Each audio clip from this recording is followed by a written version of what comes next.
All right. So, well, that was fun. We got pretty much what we expected today, right? Nobody expected the Jets to win. They didn't.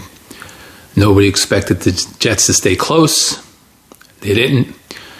Some of us expected that the Jets would show a little bit of life on offense, and they did in the first half.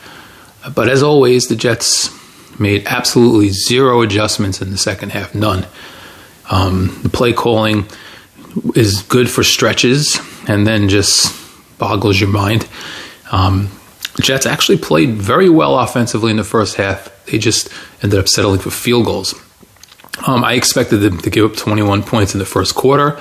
They gave up 21 points in the first half, so I guess they did a little better than I thought. They also kept the ball away from the Chiefs, or it could have been worse. They gave up 21 points in the first half, and held the ball for half of the first half. So time of possession was pretty close to even in the first half, and the Jets still were down 12. Excuse me. Jets had 3 field goals, and that's kind of par for the course. They moved the ball, and then they settled for field goals. So I don't even get mad at these games anymore. I mean, the Jets are so bad, and I know this is a Darksider podcast, a Darksider video, and it's supposed to be about Darksider and negative stuff and hating on the same old Jets. But this is not the same old Jets. This is just bad. This is bad. Same old Jets is when you expect them to do something and they don't. I don't look at this as same old Jets. I just look at this as terrible football team that you hope will get it together, because there is a lot of bright guys, bright future guys on this team, and the general manager and the cap room and blah blah blah blah blah. But the Jets, they're not good enough to play with the Chiefs. The Chiefs sat all of their players for the last 10, 11 minutes of the game, brought in nobody, a bunch of nobodies. Mahomes, 5 touchdown passes in just over 3 quarters. I still think if the Chiefs really wanted to, they could have poured it on more.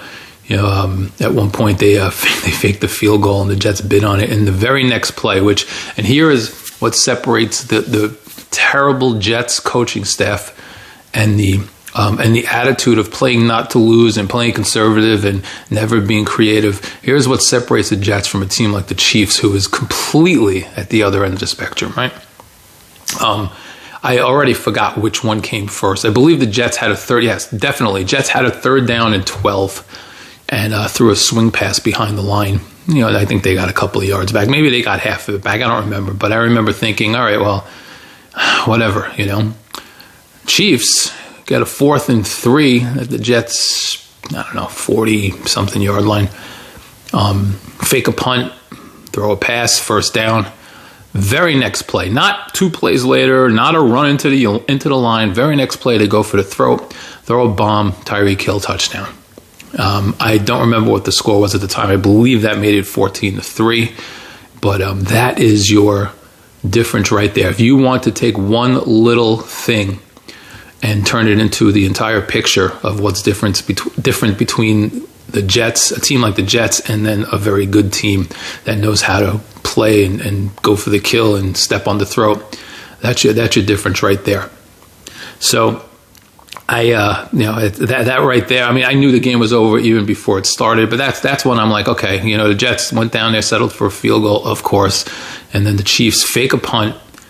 Next play, they go for the touchdown. Now, even if they didn't get it, they at least went for it, and then that'll loosen the defense, and the Jets know that they have to worry about that type of play. So, that would actually open up the middle of the field a little bit and allow the Chiefs to do other things.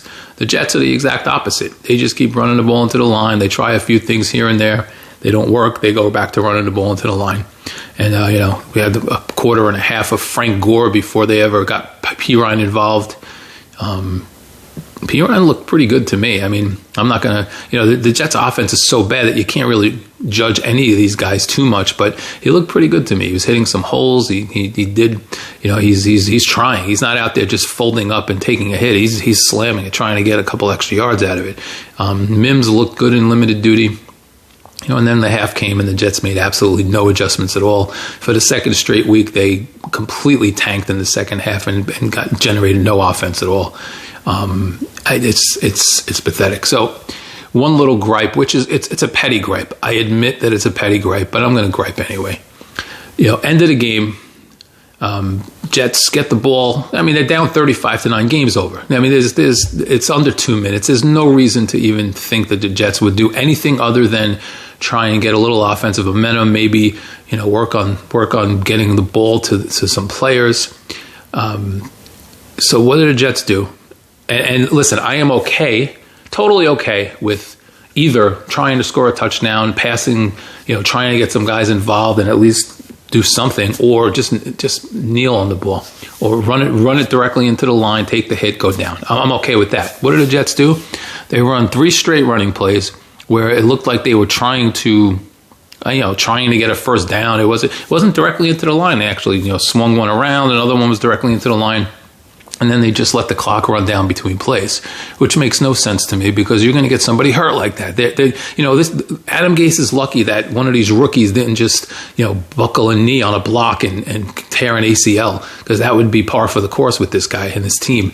There's no reason whatsoever to go full force on those plays unless you're trying to do something. Running the ball into the line and then sitting on the ball and letting the clock run out is not what you should be doing there. You're either, if you want to work on some offensive plays and you're going to go out there and risk the injury, then fine, go do it. Run a hurry up. Do a no huddle. Run some plays that are not just designed to burn the clock and run it out. Or just kneel. If you're really just going to let the clock run out, just take a knee. Nobody cares. It's 35-9. The Chiefs, you look at Kelsey and Mahomes joking around on the sidelines with a few minutes left. They're not even paying attention to the game anymore. They're already smiling and talking about the AFC Championship game they're going to play against the Steelers.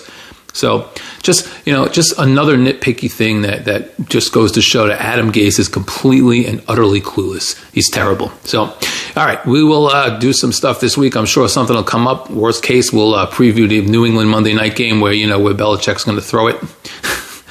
You can't make this stuff up. And that'll be it. So everybody have a great night. Drink up. Enjoy your misery. Oh, and I hope you went and put the money on the Chiefs like I told you to. At least get paid for your misery like I did. All right? Have a good one.